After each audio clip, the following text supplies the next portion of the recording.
Buen día a todos. Bienvenidos a nuestra presentación sobre patologías cognitivas. Junto con mis compañeras Lizeth Castañeda, Valentina Primiciero y quien les habla, Jenny Andrea Ramos, expondremos dos casos. El primer caso es de un paciente de adultez mayor con deterioro cognitivo. El segundo caso es de un paciente con secuelas neuropsicológicas derivadas de un accidente de tránsito. En el análisis de la ficha 1 encontramos un adulto mayor de 72 años, el cual acude al médico porque tanto él como su familia han notado que ha tenido dificultades para concentrarse, distracción, olvido, y esto ha afectado en su campo laboral. Eh, el paciente cuenta que como antecedentes médicos tiene hipertensión hace 8 años, diabetes tipo 2 hace 5 años, ha tenido fallos en la memoria, pero también tuvo un episodio de parálisis leve que al momento de acudir al médico fue diagnosticado como un episodio de estrés. En cuanto a sintomatologías y signos, el paciente refiere que ha tenido dificultad para organizar tareas y ha tenido dificultad para mantener la atención. Esto es algo que ha afectado a su trabajo debido a que ha tenido olvido en sus trabajos, olvido en el nombre de los clientes, dónde deja los objetos, y esto ha llevado a que el paciente también tenga una crisis de ansiedad asociado al temor de tener el desarrollo de una enfermedad neurodegenerativa. Como primer análisis, los especialistas sugieren que el paciente presenta un compromiso en el lóbulo frontal, especialmente en las áreas prefrontales dorsolaterales, debido a los fallos de atención. También sugieren alteraciones en el sistema límbico, especialmente en el hipocampo y las estructuras de la memoria. Se presentan procesos cognitivos afectados como la memoria o la atención, debido a que el paciente no puede tener una vida normal, no puede tener una vida laboral normal debido a todos estos olvidos. También en las funciones ejecutivas, ya que el paciente no puede planificar, no puede enfocarse en tareas, también se ve afectada este proceso cognitivo, por lo que envían al paciente a evaluaciones clínicas y neuropsicológicas. Posteriormente, el paciente es enviado a tomar una resonancia cerebral, ya que su esposa manifiesta que el paciente en las noches presenta, se detiene su respiración, también presenta ronquidos y hay ahogo.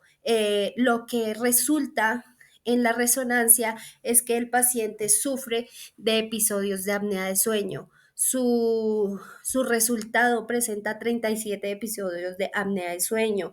Esto quiere decir que el paciente no recibe el oxígeno que necesita cerebralmente, y esto ha ocasionado una isquemia cerebral. Y por esto ha tenido progresivamente las fallas de la memoria, ya que como no tiene suficiente oxígeno en el cerebro, ha presentado todas estas fallas en sus procesos cognitivos. En el análisis final de este caso, el paciente es diagnosticado con un deterioro cognitivo de origen vascular, con un síndrome de apnea de sueño severo y un trastorno de ansiedad generalizada leve. El tratamiento que se le da a este paciente es en las noches dormir con una máquina llamada CPAP, que significa presión positiva continua en vías respiratorias. Esto le permite un flujo de aire constante. Y también es enviado a terapias cognitivas, lo que ha ayudado a la mejora de su memoria y de su atención.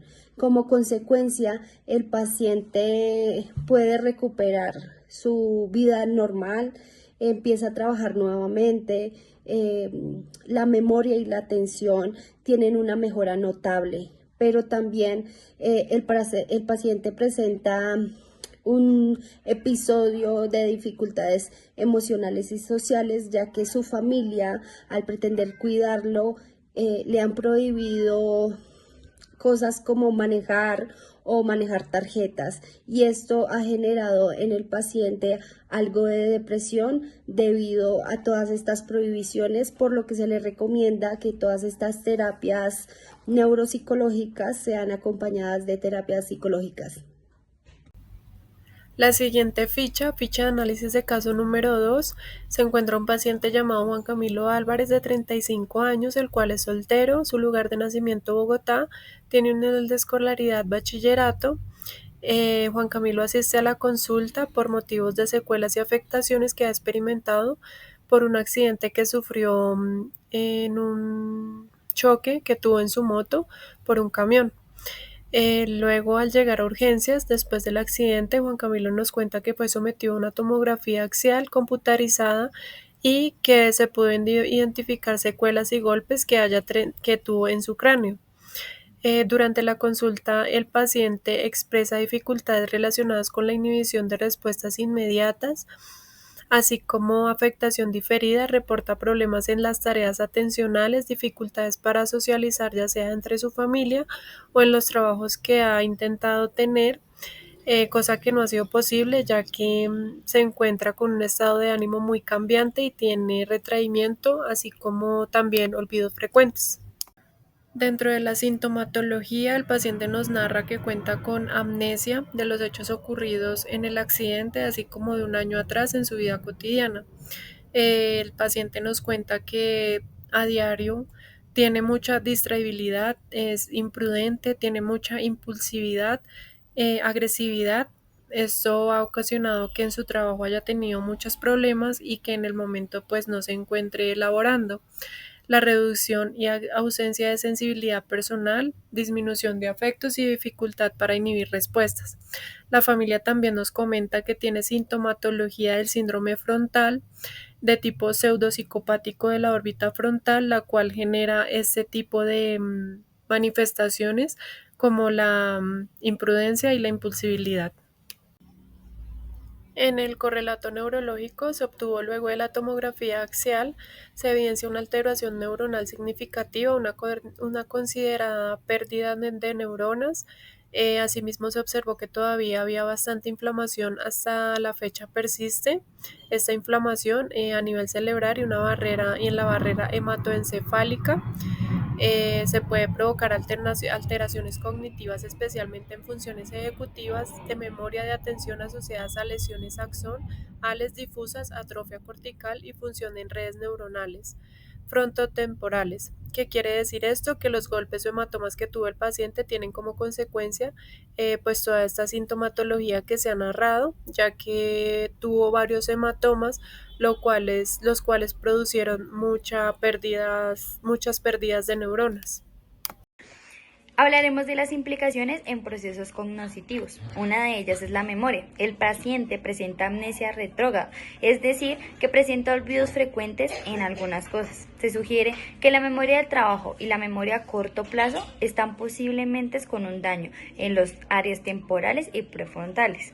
En la atención encontramos que la atención sostenida porque el paciente presenta incapacidad para mantener la concentración en periodos prolongados, es decir, que tiende a dificultar focalizarse y sus distractores son algunos estímulos.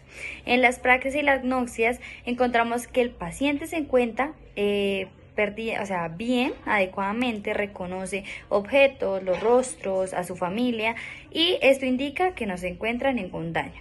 En el lenguaje encontramos que implica un conjunto de habilidades que influyen el procesamiento fonológico, semántico y sintáctico.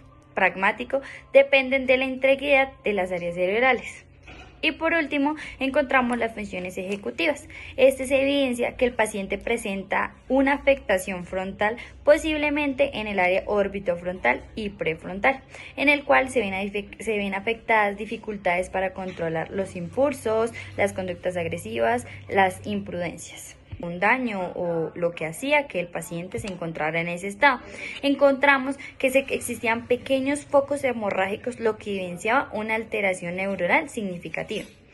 La otra fue un análisis de datos o documentos, su historial clínico, su historial familiar, en el que se analizó el entorno familiar donde se encuentra el paciente para un mejor análisis.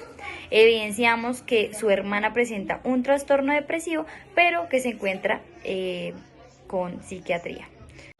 En las consecuencias y efectos encontramos que el paciente cuenta con su red de apoyo, que es su mamá y su papá principalmente, donde se evidencia que el paciente presenta dificultades en sus funciones ejecutivas, las cuales compromete a veces capacidades para estar en su entorno laboral, por lo que le cuesta mucho responder adecuadamente a las reglas que se le imponen.